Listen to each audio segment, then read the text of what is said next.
The sky was still dark when the waves began whispering to the shore. While most of the village slept under the comfort of their warm quilts, one man was already awake, tying the last knot on his fishing net, as he had done every morning for the past 27 years. His name was Samuel, a fisherman known not for his strength or charm, but for something much rarer, unshakable discipline. That morning was different. The air was heavier. The sea roared louder than usual, like it had secrets it didn't want to share. The weather radio had given a mild warning the night before, a possible storm far out at sea. Most of the younger fishermen had taken it as a reason to rest. But Samuel, as always, didn't wait for perfect days. His grandson, Noah, only 13, stood at the doorway, rubbing sleep from his eyes as he watched his grandfather walk toward the boat. "Grandpa," he called out, "are you really going today?" Everyone else stayed back. Samuel paused and turned with a calm look on his weathered face. "The sea doesn't care if I'm motivated, Noah. She only respects habit." "But what if the storm comes early?" the boy asked.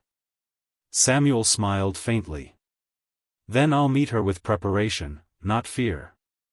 With that, he stepped into the boat and untied the rope. As he disappeared into the morning mist, Noah stayed watching, half worried, half in awe. Hours passed. The sun rose, and clouds gathered.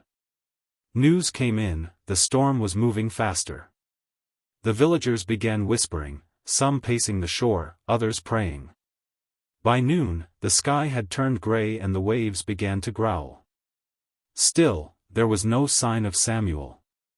Noah sat by the shore, gripping the edge of the dock with trembling fingers, staring out into the growing waves.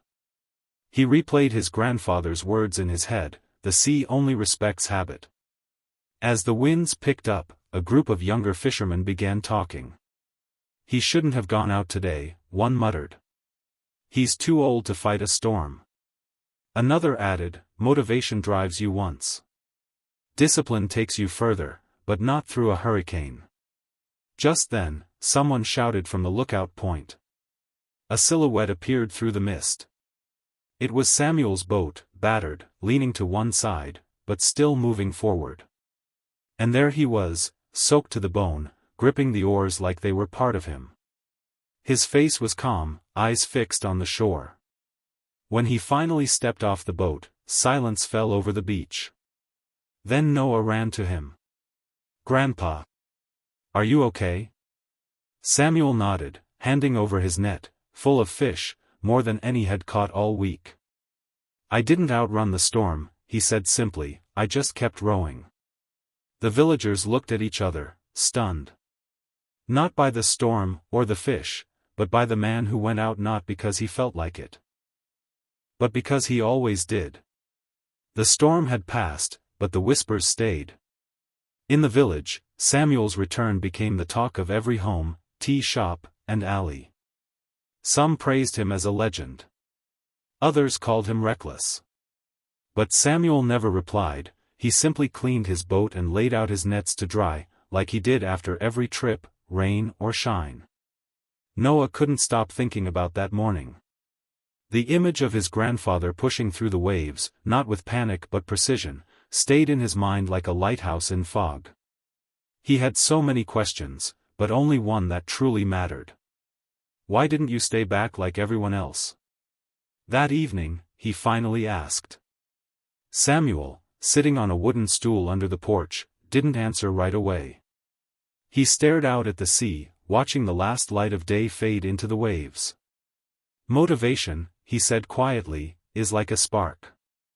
It burns fast, and then it's gone. Most men wait for it to show up before they move. But storms don't wait for sparks, Noah. They come whether you're ready or not." Noah sat down beside him, listening. "I wake up early because I must, not because I feel like it. I row when the sea is calm, and I row when it wants to throw me over.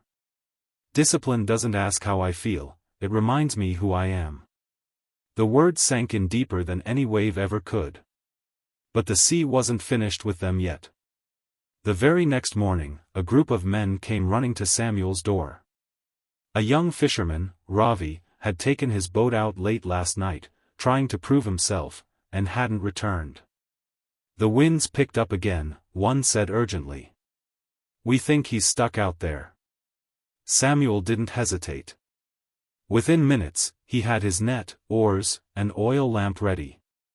You can't go again, one man shouted. You barely made it back yesterday. Samuel looked at Noah. This isn't about fish anymore. Without waiting for permission, he stepped into the boat. Noah stood frozen. He wanted to yell, to stop him. But deep inside, he knew, this wasn't about bravery or madness. It was about the unbreakable habit of showing up, even when no one else dared.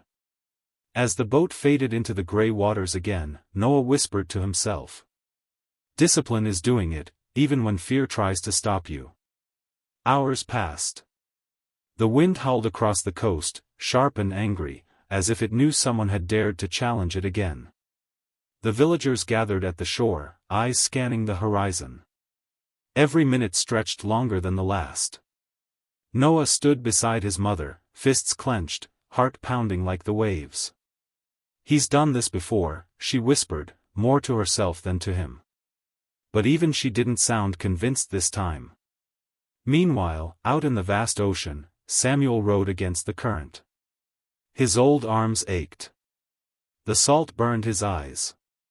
The lamp flickered under the splashing waves, barely holding its light. He had found Ravi's overturned boat drifting aimlessly. But no sign of Ravi. Samuel's breath grew heavier. The cold pierced deeper. Yet he kept rowing, calling out into the dark. Then, a faint sound. A cough. A weak voice. Somewhere behind the broken line of waves. There, clinging to a floating barrel, half-conscious, was Ravi. Samuel pulled him aboard with all the strength he had left, then wrapped him in the spare tarp. Ravi couldn't speak, but his eyes, full of fear and gratitude, said more than words could. Now came the hardest part, getting back.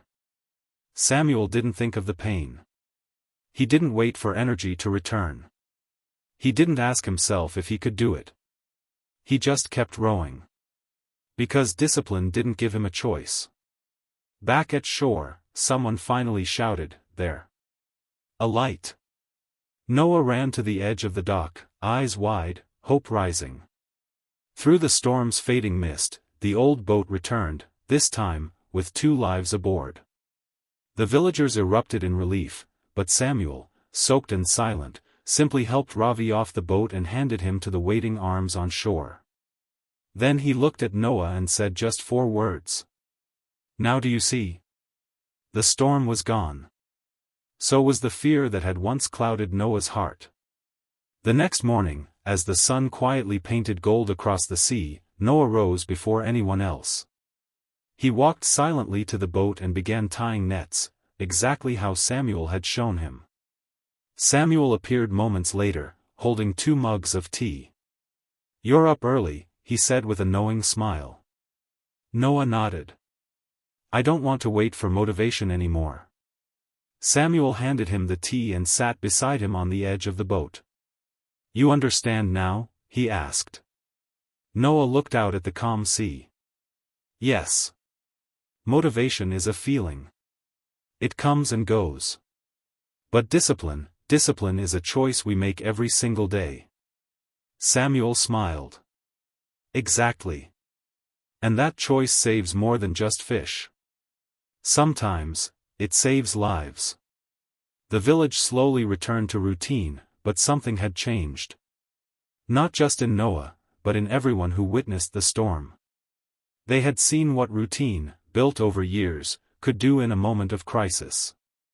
Samuel never called himself a hero. He only called himself a fisherman. But to Noah, and many others, he became something more. A man who showed that real strength is not in doing what's easy, but in doing what's right, every single day.